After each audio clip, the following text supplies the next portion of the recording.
Wushu को तो हम सभी जानते हैं, और अभी वुशु इतनी बड़ी चीज़ है कि उसको जितना भी जान ले उतना कम है, लेकिन हम यहाँ बात करने आए स्पोर्ट्स साइंस के ऊपर।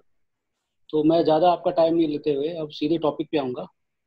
कुछ चीज़ें मैंने आपके लिए प्रिपेयर की है, हम एक एक चीज़ उसको देखेंगे और हम उस पर बात करेंगे। ठीक है, तो मेरा जो सेशन है आप लोगों के लिए वो है इम्पोर्टेंट, क्योंकि हम बातें करते हैं साइंटिफिक स्टडी के बारे में होगा, या ये बात होगी कि स्पोर्ट्स साइंस जो है वो कैसे काम करता है किसी भी खेल को आगे बढ़ाने के लिए। स्पोर्ट्स साइंस पर वुशु इसका नाम दिया है, हालांकि स्पोर्ट्स साइंस सभी के लिए है। और मैं चाहता हूं कि मेरे वुशु के जितने भी खिलाड़ी हैं, कोचेज हैं, फेडरेशन हैं, सेक्रेटरीज हैं, इसमें सभी इन्वॉल्व है। एक आदमी स्पोर्ट्स साइंस को लेकर ना तो समझ सकता है और ना लेके आगे चल सकता है, लेकिन स्पोर्ट्स साइंस एक बहुत बड़ा जरिया है खेल को हमारे एक अलग लेवल पे ले जाने का, एक इंटरनेशनल लेवल पे, एक एशियन और ओलंपिक लेवल की जब हम बात करते हैं और वहाँ जब गवर्नमेंट इन्वॉल्व होती है।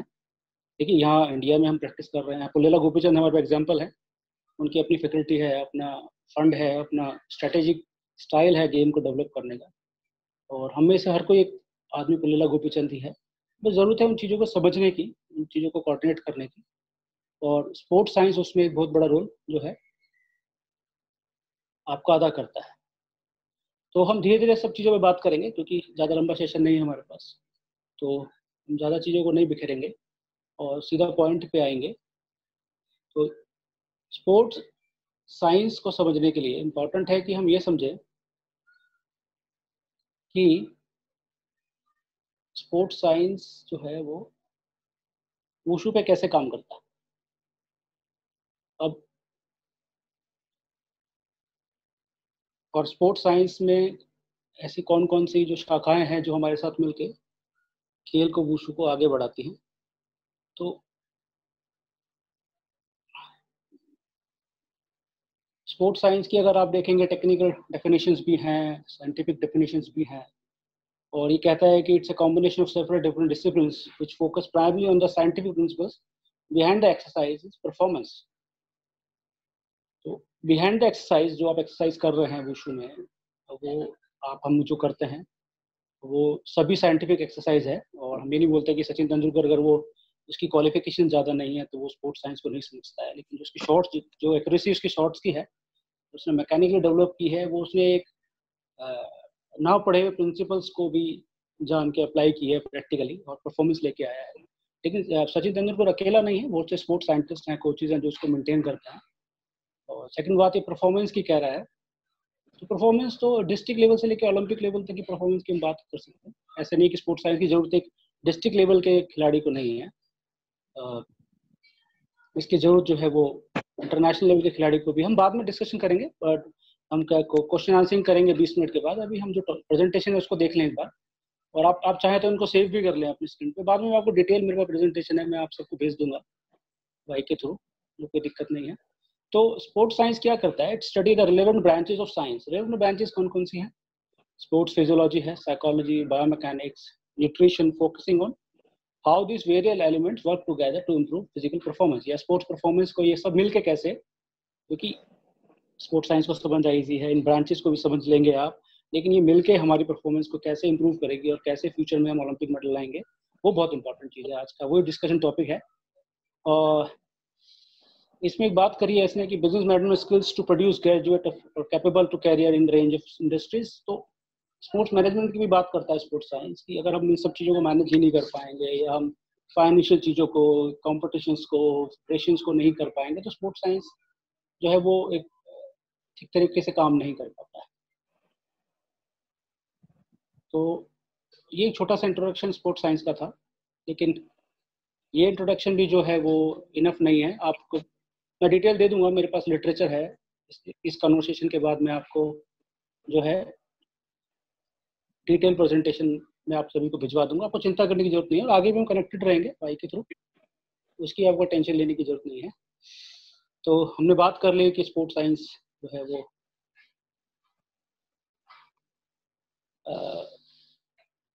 साइंस की ब्रांच है जो स्पोर्ट्स परफॉर्मेंस को बढ़ाने के लिए काम करता है। और thank you Sunil sir for joining, sports scientist, assistant professor from central university Rajasthan.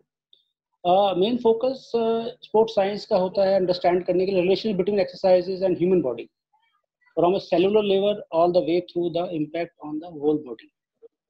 तो मैं अगर बीइंग स्पोर्ट्स साइंटिस्ट हैं, या आप भी सब, ऐसा नहीं है सारे कोचेज हमारे सारे एक्सपर्ट्स को साइंस की नॉलेज है, नोनली अननोनली साइंस की नॉलेज यूज़ करते हैं, बट ये आपको एक तरह का मैग्नीफाई ग्लास दे देता है जिससे आप पता लगा पाते हैं कि जितनी भी ब्रांचेज हैं स्पोर्ट्स साइंस की, वो हमारे स्पोर्ट्स परफॉर्मेंस को आगे बढ़ाने में कैसे काम कर रही हैं और आपकी बॉडी पे कैसे उसका इम्पैक्ट हो रहा है। बॉडी जो है sports science graduate, most sports scientists find themselves in the sports performance industry as the competition to achieve new records in different sporting disciplines continues to intensify. तो एक नॉलेज जो है स्पोर्ट्स की, अगर आप उसकी एकेडमिक नॉलेज ले लेते हैं तो आपको हेल्प करता है आगे चीज़ों को ठीक से करने के लिए। इसके बाद हम बात करेंगे नेक्स्ट, आपको नेक्स्ट स्लाइड दिखाना चाहूँगा। उसमें क्योंकि मैं स्लाइड टू स्लाइड दिखा के इसलिए बात कर रहा हूँ क्योंकि हम ज़्यादा उसको फैलाए नहीं चीज़ों को, और हम टू द पॉइंट बात करते रहें, चीज़ों को हम समझते रहें और आगे बढ़ते रहें। तो यह हमारी जो है, अब ब्रांचेस को समझना बहुत ज़रूरी है। स्पोर्ट्स साइंस की डिफरेंट ब्रांचेस हैं।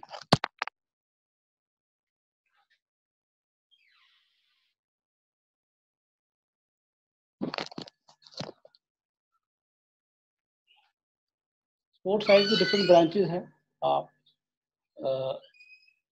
कुछ लिमिटेड ब्रांचेस को हम ले रहे हैं, वैसे अनलिमिटेड है इसका दायरा, लेकिन कुछ इंपॉर्टेंट हैं जिनको हम अपने से रिलेट ज़्यादा कर सकते हैं और आप भी इजीली उसको समझ सकते हैं। तो धीरे धीरे हम उसको एलैबोरेट कर लेंगे। ट्रेनिंग मेथोडोलॉजी, इसकी क्लास एक हो चुकी है आपकी। ट्रेनिंग मेथोडोलॉजी या ट्रेनिंग साइंस या ट्रेनिंग थ्योरीज जो हैं वो बड़ी इंपॉर्टेंट हैं, वो यूनिवर्सल हैं। ऐसा नहीं है कि थ्योरीज जो हैं वो मैं डिफरेंट यूज़ कर रहा हूँ, यूएसए में डिफरेंट यूज़ हो रही है, तो चाइना उसको डिफरेंट यूज़ करता है। ये सिंपल प्रिंसिपल्स हैं जो डिफरेंट साइंटिस्ट ने, कोचेस ने या एक्सपर्ट्स ने डेवलप करे हैं टाइम टू टाइम, और एक वुशु परफॉर्मेंस को कैसे जो है इम्प्रोवाइज कर सकता है। देखिए अभी मैं आप सबके लिए मैं म्यूट हूँ, आपकी आवाज़ मेरे पास नहीं आ रही है, लेकिन हम लोग 20 मिनट के बाद बात करेंगे, डिटेल में बात करेंगे, क्वेश्चन आंसरिंग करेंगे। अभी हम टॉपिक समझ रहे हैं और एक एक पॉइंट को हम एक दूसरे के साथ समझते जा रहे हैं। तो हाँ, तो मैं क्या कहता हूँ, स्पोर्ट्स साइंस जो है उसमें ट्रेनिंग मेथड कैसे काम करते हैं। आप ट्रेनिंग को प्लान करते हैं, training yearly, Olympic plan, meso, micro, सारे साइकिल्स आपको बता दिए हैं। और उसमें वुशु खिलाड़ी के लिए हम कैसे जो है ट्रेनिंग लोड को हम प्लान कर सकते हैं और कैसे उसको हम आगे लेके चल सकते हैं, इसको हम ट्रेनिंग मेथोडोलॉजी जो साइंस है उसमें समझते हैं, और जिसकी सेशंस आपके टाइम टू टाइम होते रहेंगे और हम आपको बताते रहेंगे, और आप भी जो है इन चीज़ों को आप टाइम टू टाइम समझ सकते हैं हमसे बात करके। इसके बाद हम बात करेंगे, हाँ बधाई बरो, ठीक है। इसके बाद एंथ्रोपोमेट्री एक है, एंथ्रोपोमेट्री जहाँ हम बात करते हैं बॉडी फैट, बोन की बात हम करते हैं। इसमें हम उसके हाइट, वेट और बाकी पैरामीटर एथलीट्स के लेते हैं। हमें टैलेंट आइडेंटिफिकेशन में बहुत काम आता है। वुशु के लिए हमें कैसा खिलाड़ी लेना है, उसकी हाइट क्या होगी, उसका वेट क्या होना चाहिए, फैट परसेंटेज एक नेशनल इंटरनेशनल प्लेयर्स की क्या होनी चाहिए, वो सब इसके अंदर स्टडी करते हैं। ऐसा नहीं है कि हम किसी भी खिलाड़ी को ले लेते हैं अपने साथ, हम एक साइंटिफिकली टेस्ट करके प्रोपोर्शनल खिलाड़ी जिसकी जो लिम्स हैं वो प्रोपोर्शनल है, वो हमें ज़्यादा अच्छी रिजल्ट दे सकता है कंपैरेटिवली इसके कि जिस खिलाड़ी की बॉडी स्ट्रक्चर अनप्रोपोर्शनल है। ऐसी बात नहीं कि वुशु नहीं कर सकता अनप्रोपोर्शनल खिलाड़ी, जिसकी बॉडी प्रोपोर्शनल नहीं है, वुशु तो हर खिलाड़ी कर सकता है, उसके अलग अलग बेनिफिट वो ले सकता है। लेकिन जहाँ हम बात करते हैं ओलंपिक परफॉर्मेंस की, एशियन गेम परफॉर्मेंस की, वहाँ पर हमें देखना पड़ता है कि हमें उसको प्रॉपरली एंथ्रोपोमेट्रिक साइंस का या इस्तेमाल करते हुए हम उसको ठीक से सिलेक्ट करें, उसको टैलेंट को हम लें, और जिससे कि इन फ्यूचर वो हमें परफॉर्मेंस दे। जैसे हम लोअर लिम्स, हाथ मानते हैं थोड़े लंबे होते हैं, ताउलू एथलीट्स में देखे हैं कि वो एक्टोमॉर्फिक मतलब ज़्यादा पतले होते हैं और लंबे होते हैं, लेकिन जैसे नानचोल का खिलाड़ी बिल्कुल डिफरेंट है, उसकी शोल्डर अपर बॉडी में ज़्यादा स्ट्रेंथ हमें चाहिए। सांदा खिलाड़ी की बॉडी प्रोपोर्शनल चाहिए क्योंकि उसने किक पंच और थ्रोज को लगाना है। तो अगर हम ऐसे खिलाड़ी पे मेहनत करते हैं तो हमें रिजल्ट जो है वो जल्दी मिल जाएँगे और श्योर मिलते हैं कि फ्यूचर में वो खिलाड़ी हमें अच्छे रिजल्ट देंगे। जैसे आपने वॉलीबॉल में देखा होगा कि वो एक पर्टिकुलर हाइट को खिलाड़ीज़ को लेते हैं, ये बास्केटबॉल है, तो डिफरेंट खिलाड़ी के डिफरेंट हाइट, वेट और बॉडी प्रोपोर्शन है। ये एंथ्रोपोमेट्री जो हम स्टडी करते हैं, तब हमें पता चलता है, ये एंथ्रोपोमेट्री साइंटिस्ट हमें हेल्प करते हैं।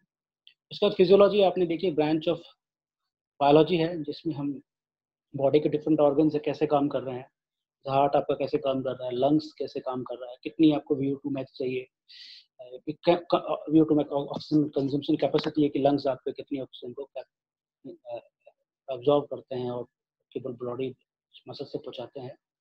और हार्ट आपका जो है वो कैसे पंप करता है, कि डिफरेंट एक्सरसाइज लोड पे हार्ट का रिस्पॉन्स डिफरेंट होता है।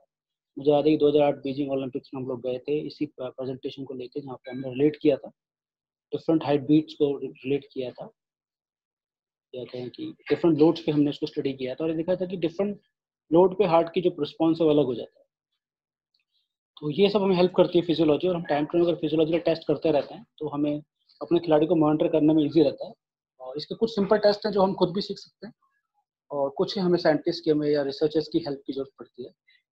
और हम वुशू ऑफ इंडिया को कई सालों से हेल्प दे रहे हैं एडवाइस के रूप में, समटाइम खुद उसके साथ मिलकर उनका बहुत बहुत थैंक यू करते हैं इस बात के लिए।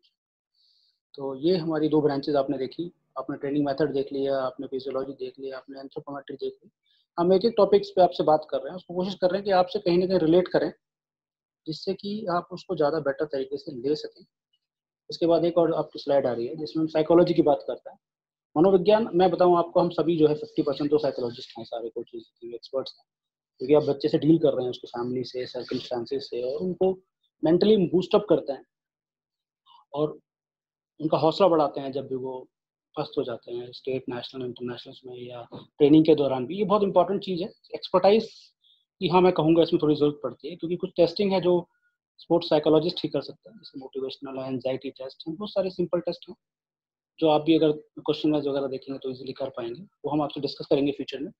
तो ये मॉनिटर करता है कि खिलाड़ी की मेंटल हेल्थ कैसी है और उसका जो है मोटिवेशन लेवल और कैसा है, और कैसे हम उसको सपोर्ट कर सकते हैं। मुझे याद है कि मैं 2011 वर्ल्ड चैंपियनशिप में गया था, 9.61 हमने वहाँ स्कोर निकाला था, और 1-2 महीने का कैंप था। उसमें हमने खिलाड़ियों को ऑलरेडी जिन जो ट्रेंड खिलाड़ी इंटरनेशनल, आप उनको सोचें कि ट्रेन करके बहुत अच्छा रिजल्ट ला देंगे, ऐसा नहीं है, उनको बैकअप दिया जाता है।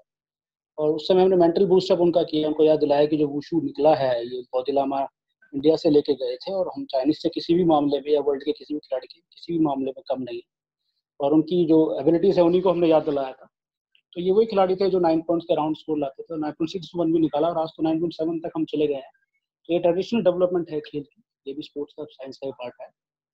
तो इसमें साइकोलॉजी को बहुत अच्छी हेल्प करता है हमारी। बायोमैकेनिक्स आपको शब्द लग रहा हो कि 2 वर्ड मिला दिए, हाँ, बिल्कुल सही है। बायो जो लिविंग ऑर्गेनिज्म से रिलेटेड है, मैं और आप बायो के पार्ट है।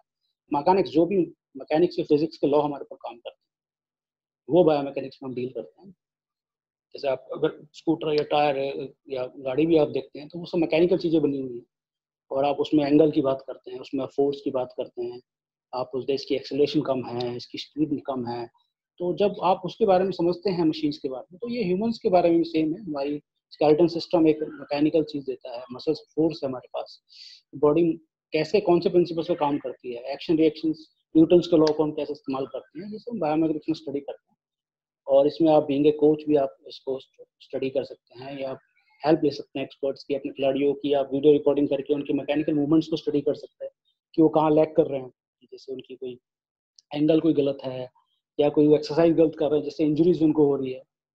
और ये हेल्प करता है आपको समझने के लिए साइंटिफिकली और बायोमैकेनिकली अपने खिलाड़ी को, जो बहुत ज़रूरी है, स्पेशली तालु सांदा दोनों में ज़रूरी है। बायोकेमिस्ट्री की ब्रांच है, बायोकेमिस्ट्री के टेस्ट हम करते थे, और हमें हेल्प करी है उसमें सर ने काफ़ी। उसमें हम अपने खिलाड़ी को प्राइमरी जो है ब्लड सैंपल्स से लिपिड प्रोफाइल्स, उनका डिफरेंट, उनके हार्मोनल बैलेंस वगैरह सब हम स्टडी कर लेते थे। और बायोकेमिस्ट्री की एक ब्रांच है जो हेल्प करती है आपको डोपिंग समझने में भी, न्यूट्रिशन समझने में भी, कि खिलाड़ी है तो किसी ऐसी ड्रग पे तो नहीं है जो है उसको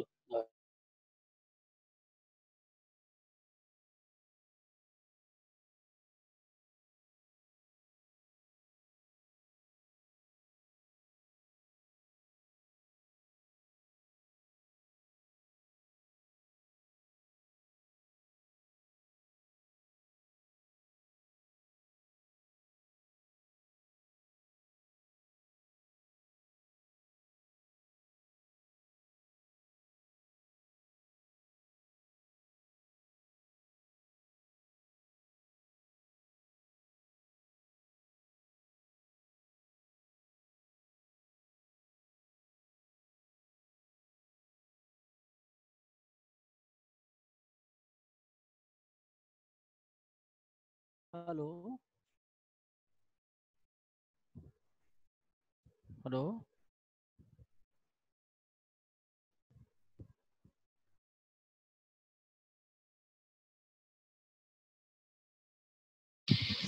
हेलो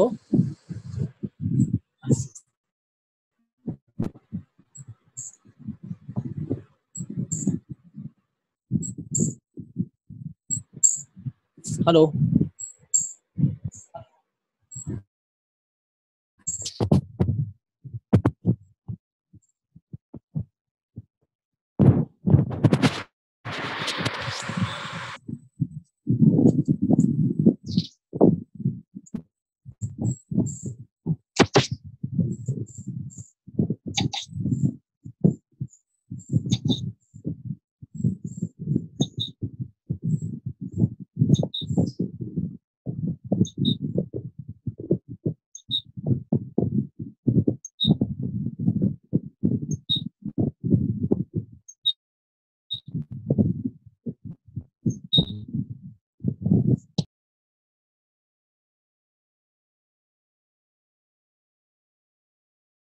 हाँ आ गई।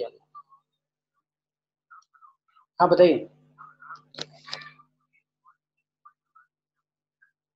अच्छा इससे बात कर लो, ठीक है। अच्छा हाँ हाँ लगा लिया। हाँ ठीक है। हाँ सॉरी थोड़ा डिस्टर्बेंस हो गया था। हेलो। तो हम हाँ ठीक है। हाँ थोड़ा डिस्टर्बेंस आ गया था लेकिन हम फिर कंटिन्यू करेंगे। हम कहाँ पर थे? हम बात कर रहे थे। Sir biomechanics.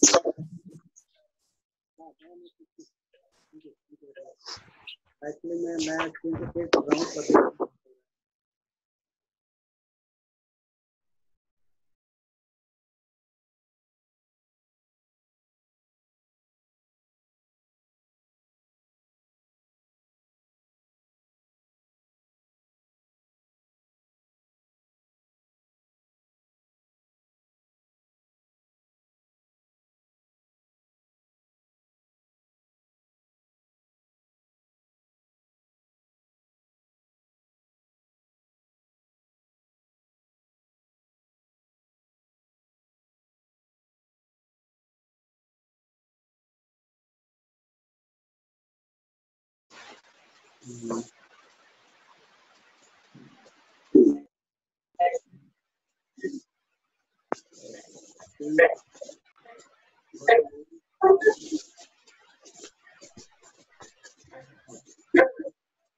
तो हमारा थोड़ी देर में खत्म होने वाला है प्रेजेंटेशन। फिर हम बात करने जाएंगे, डिस्कस करने जाएंगे चीज़ों को। जैसे लैंडिंग पॉइंट पे आ रहे थे जरा। स्पोर्ट्स न्यूट्रिशन की मैंने थोड़ी देर पहले बात किया, तो इसका कल डिटेल प्रेजेंटेशन देंगे।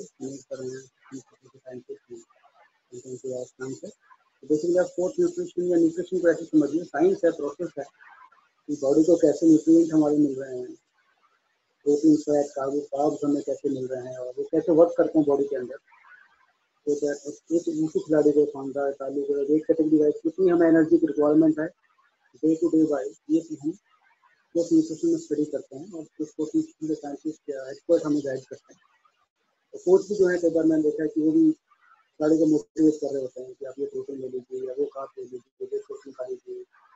और उसको नॉलेज है उनको, लेकिन कुछ चीज़ें उनको और भी अच्छी चाहिए होती है, इसलिए वो सीख के हेल्प करता है। इसके लिए स्पोर्ट्स न्यूट्रिशन की स्टडी करना है, स्पोर्ट्स न्यूट्रिशन एक्सपर्ट की हेल्प लेना बहुत ज़रूरी है। इसके बाद हम आएंगे सेकेंड लास्ट स्लाइड रह गई हमारी।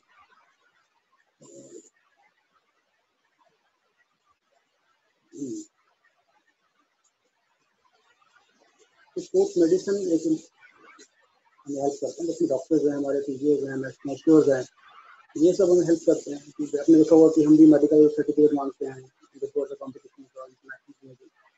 तो बेसिकली जो खिलाड़ी की जो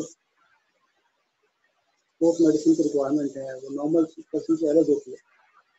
हम स्ट्राइक करते हैं और हमें चोटें भी लग जाती हैं, तो हम उसमें क्या करते हैं, नॉर्मल आदमी तो बैठ जाएगा या डॉक्टर के पास जाएगा या घबरा जाएगा, लेकिन स्पोर्ट्समैन को कंटिन्यूस फिजियोथेरेपी ये बाकी बैकअप उनको मिलता रहता है, जिससे कि ट्रेनिंग को कंटिन्यू करते रहते हैं। इसके लिए स्पेशलिस्ट स्पोर्ट्स मेडिसिन में डीएसएम जैसे पटियाला में कोर्स कराते हैं डॉक्टर की, जैसे ये कोर्सेज है हमारे पास, मेडिकल है हमारे पास, तो खिलाड़ी को हेल्प सर थोड़ा लाउड हो जाएगा। मेडिकल कॉन्टेक्ट की जो स्टडी करते हैं मेडिसिन के लोग हैं वो सब हेल्प करते हैं। मतलब अभी आपने सब देख लिया स्पोर्ट्स साइंसेस के बारे में, मैंने बात कर लिया आपसे।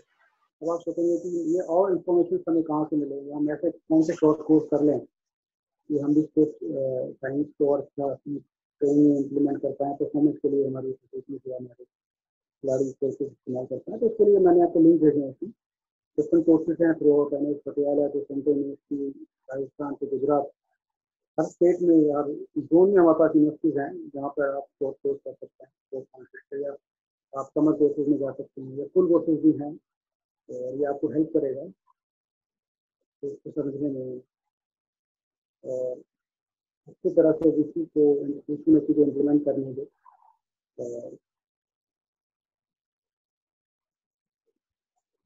और इसके बाद मैंने इसके प्रेजेंटेशन में आपको भी भेजूंगा, मैं कुछ लिंक मैंने आपको दिया है, ये भी मैंने आपको बताया है, ये रेफरेंसेस हमने डिफरेंट स्टडीज के जर्नल से उठाए हैं आप लोगों के लिए, हमने इसको स्पेशली कंबाइन किया है। और ये जो 10 रेफरेंस आपको दिए हैं, तो पेपर जब आपके पास आएगा तो आप इन लिंक को ओपन करके डिटेल स्टडी कर सकते हैं स्पोर्ट्स साइंस के लिए। स्पोर्ट्स साइंस, हाँ, मतलब ये ऐसा बताया गया है कि व्हाट्सएप में ग्रुप है हमारा, ये डिटेल जो प्रेजेंटेशन है अभी आपको इस ग्रुप में मिल जाएगा। हम्म, हम्म। हाँ, न्यूट्रिशन इंडिया के पेज पे भी जो है ये लिंक शेयर कर दिया जा रहा है, जहाँ पर आपको एक वीडियो प्रेजेंटेशन मिल जाएगी। और ये सब मैंने आपको दिखा दिया, लेकिन मेरा टॉपिक जो था ये आधा ही हुआ है अभी, कि हमने सिर्फ जो है बात की है स्पोर्ट्स साइंस क्या है और इसको कैसे हेल्प करता है, इसकी कितनी ब्रांचेज हैं। अब इम्पोर्टेंट ये है कि कोच या फेडरेशन या एक इंडिविजुअल कैसे इसको है अपने लिए बेनिफिट या अपने लिए हेल्पफुल हो सकता है। तो एक कोच बहुत डायनामिक चीज़ है और फेडरेशन तो अबव ऑल है। और एक हाई परफॉर्मेंस कोच, एक नॉर्मल कोच भी तो सब स्पोर्ट्स साइंस की ब्रांचेस में जरूर नहीं कि उसको स्पोर्ट्स मेडिसिन डॉक्टर होना है या उसके बारे में मैकेनिक्स एनालिस्ट होना है या उसको एंथ्रोपोलॉजिस्ट होना है, जरूरी नहीं है, लेकिन वो उनके रेफरेंसेस को या उनकी हेल्थ या उनकी पोजिशन को लेकर सोचता है। और वाई ने ऑलरेडी एक साइंटिफिक कमेटी बना रखी है जिसमें हम सब लोग हेल्प करते हैं अपने खिलाड़ियों की और कोचेज की, और टाइम टू टाइम से डिस्कशन करते रहते हैं, क्योंकि डिस्कशन करना बहुत बड़ा एक जरिया है स्पोर्ट्स साइंस का। आप भी जानते हैं जब आप खिलाड़ी को प्लेटफॉर्म पे चढ़ाते हैं तो लास्ट वर्ड आपके बड़े इंपॉर्टेंट है, लास्ट मेंटल स्टेटस इस खिलाड़ी की बहुत इंपॉर्टेंट है। तो बहुत अच्छे साइकोलॉजी की तरह वहाँ काम करते हैं और एक्सपर्ट एडवाइस को लेके आप परफॉर्मेंस का जो मेडल का कलर आप लोग चेंज करते हैं, फेडरेशन चेंज करते हैं, आज तक हम करते आए हैं, फेडरेशन कर रही है। तो मैं आप सबसे चाहूँगा कि आप लोग भी जुड़ें हमारे ग्रुप से, जुड़ें फेडरेशन से जुड़ें, और इन फ्यूचर में भी जो सजेशन आपको चाहिए, जो हेल्प आपको चाहिए, हम पूरी हेल्प देंगे भाई के थ्रू। और भाई कर रही है, भाई ने आज हमें सूचना मिलाया, तो बहुत बहुत थैंक यू करिए भाई का। तो चाहूँगा कि अब थोड़े बहुत डिस्कशन कर लें, क्योंकि उसके बाद ही हमारे टॉपिक जो है कंप्लीट आएगी। मैं रिक्वेस्ट करूँगा जो ऑर्गेनाइजर इसको अनम्यूट कर दें सो दैट मैं कुछ से बात कर सकता हूँ।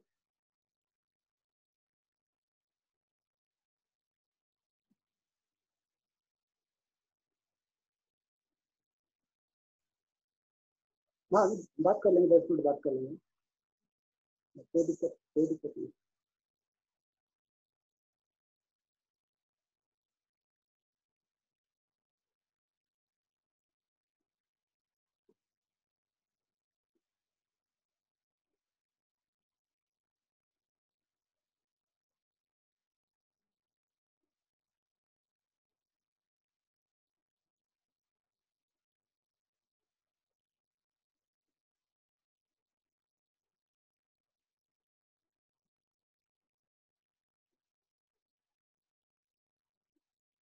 जरा भी अनम्यूट कर रहे हैं इसको, अनम्यूट कर बात कर सकते हैं। हाँ न्यूज कर दीजिए, थोड़ा जो जो क्वेश्चन आते हैं उसके बाद। Hello, good evening sir. Good evening, कौन बोल रहे हैं? Hello, good evening sir. Good evening sir, can you hear me? Good evening, sir. Pandya.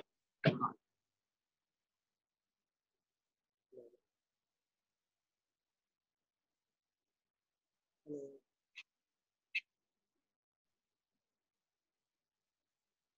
Hello,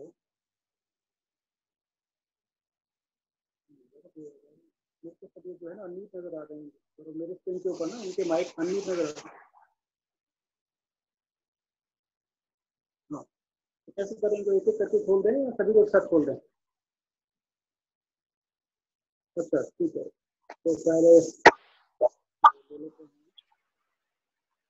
तो मैं कर सकता हूँ।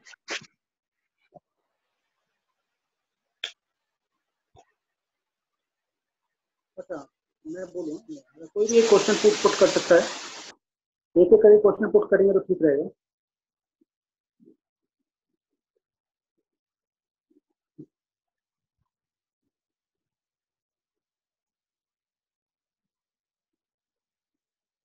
क्वेश्चन तो नहीं हो रहा है, पता नहीं रहा, बात नहीं आ रही गौरव। हाँ मेरी आ रही है, लेकिन मेरे को वहाँ से कोई आवाज़ नहीं आ रही।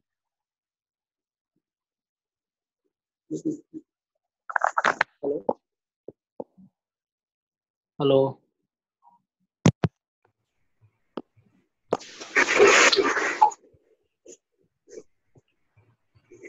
हाँ किसी को पूछना तो भी पूछ सकता है, बात कर सकते हैं।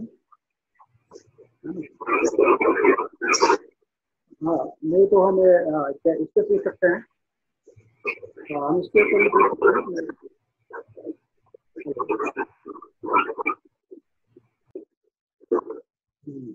Hello Sir, what is physical therapist?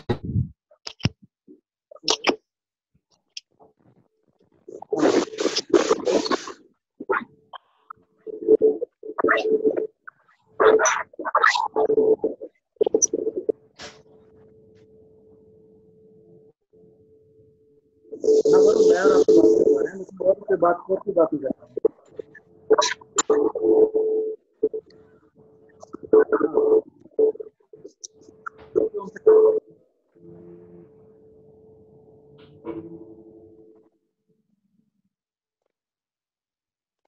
Abhilash है,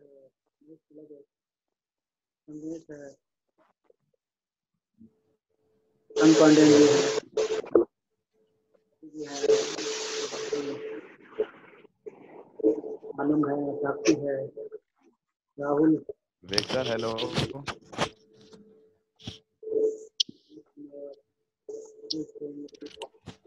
Hello sir.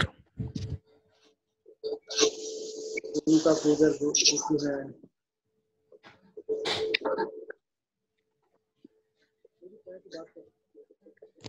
हेलो विवेक सर।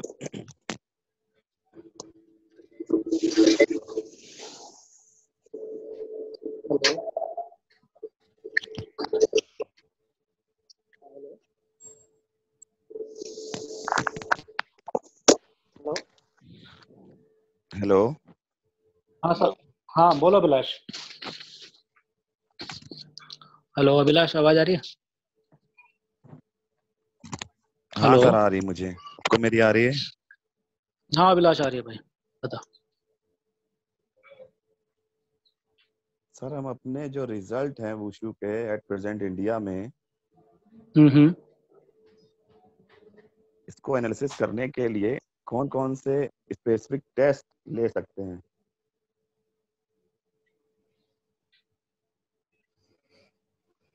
हाँ इसमें परफॉर्मेंस टेस्ट है, जैसे हम इंडिया कैंप में हम जो टेस्ट लिया करते थे, इसमें डिफरेंट मोटर एबिलिटीज के तो डिफरेंट टेस्ट है हमारे पास अभिलाष, है ना।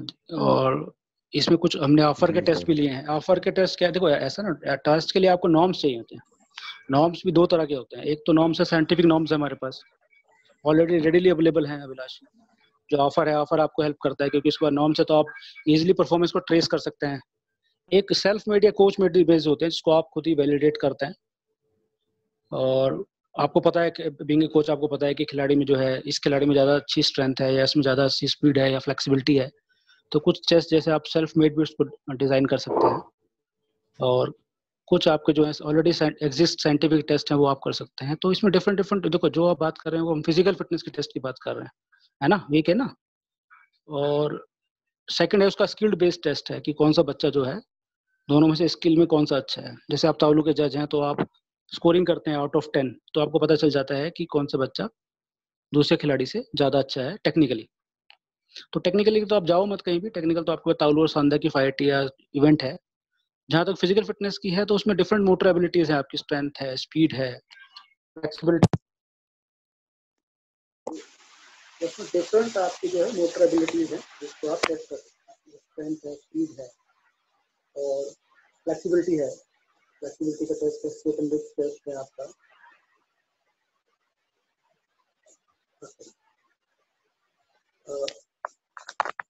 तो मैं कह रहा हूँ स्पीड का है, जैसे हम 30 मीटर फ्लाइंग स्टार्ट लेते हैं एक्सेलरेशन चेक करने के लिए खिलाड़ी का। स्टैंड एंड रिच टेस्ट है फ्लेक्सिबिलिटी के लिए।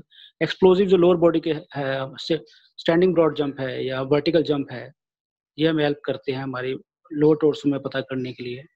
ठीक है, सिंपल पुशअप्स है ना, सिंपल पुशअप्स है जो आपकी स्ट्रेंथ एंडोरेंस पता करती है आपके ट्राइसेप्स, बाइसेप्स, चेस्ट में। सिंपल, ये सिंपल टेस्ट आप कर सकते हैं। ऑफर को मेरा मानना है कि ऑफर को अगर आप फॉलो करें अभी प्रेजेंटली तो ज़्यादा ठीक रहता है, क्योंकि इसमें नॉर्म्स बेस्ड है, तो आप इजीली इसको क्राइटेरिया में लेके जा सकते हैं और वो आपको बहुत हेल्प करता है। और हेलो हेलो, आवाज़ आ रही अभिलाष? हेलो, और कोई बात, अगर कोई क्वेश्चन और पुट करना है तो बात कर सकते हैं। हेलो हेलो, हाँ विवेक सर। हाँ हेलो, हाँ हाँ सुनील पुरोहित सर। हाँ बोलिए सर, सुनिए सर। हाँ सर, अगर सभी लिसन कर रहे हैं तो इसमें एक हम पॉइंट बना सकते हैं कि क्यों ना हम हाँ ऐसा हाँ डिसाइड करें कि हमारा वुशु के जितने भी एथलीट्स हैं उनका अपना एक नॉर्म बनाया जाए। ठीक है, एक आइडिया है, ये फ्लोट कर सकते हैं हम। We should not depend on other norms. हम ये फ्लोट कर सकते हैं आइडिया के जहां भी हमारे स्टेट लेवल के कॉम्पिटिशन्स होते हैं या स्टेट लेवल के बच्चे हैं हर स्टेट के, उनका एक डाटा कलेक्ट किया जाए regarding all physical fitness parameters, और स्टेट लेवल पे एक नॉर्म्स बनाया जाए, नेशनल लेवल का एक नॉर्म्स बनाया जाए। हाँ बिल्कुल बिल्कुल, हम इसे वाई को सजेस्ट कर सकते हैं, इसके थ्रू वो पैरामीटर बता देंगे, वो डाटा कलेक्ट वो भी करवा सकते हैं या हमारे भी एक्सपर्ट जाके कर सकते हैं। या एंड टेस्ट आपको कॉमन टेस्ट रखने चाहिए कि भैया इस एज ग्रुप का बच्चा है तो आपको ये टेस्ट कराने हैं और उसका डाटा कंपाइल करना चाहिए एक जगह, सो दैट कि हम वुशु एथलीट्स के लिए एक नॉर्मेटिव डाटा तैयार कर सकते हैं। हाँ, ये बहुत अच्छा सजेशन आया हमारे पास। सुनील सर है, सुनील सर अभी असिस्टेंट प्रोफेसर हैं, साइंटिस्ट, और हमारे साथ कई एशियन गेम्स में साथ रहे हैं टेस्टिंग में, स्पेशली बायोकेमिस्ट्री की टेस्टिंग और न्यूट्रिशन में बड़ी हेल्प करी है सर ने। तो इनका सजेशन बहुत अच्छा है कि हम एक नेशनल वाइड एक टेस्टिंग प्रोटोकॉल बना सकते हैं, और जितने भी कोचेज हमारे हैं फेडरेशन के थ्रू उनसे हम डाटा कलेक्ट करके एक नेशनल डाटा बैंक बना सकते हैं और नॉर्म्स को डेवलप कर सकते हैं, जिससे कि खिलाड़ियों को आगे सिलेक्शन में, कोचिंग में हेल्प मिलती रहेगी। ये बहुत अच्छा सजेशन आया हमारे पास। ठीक, thank you sir, thank you much.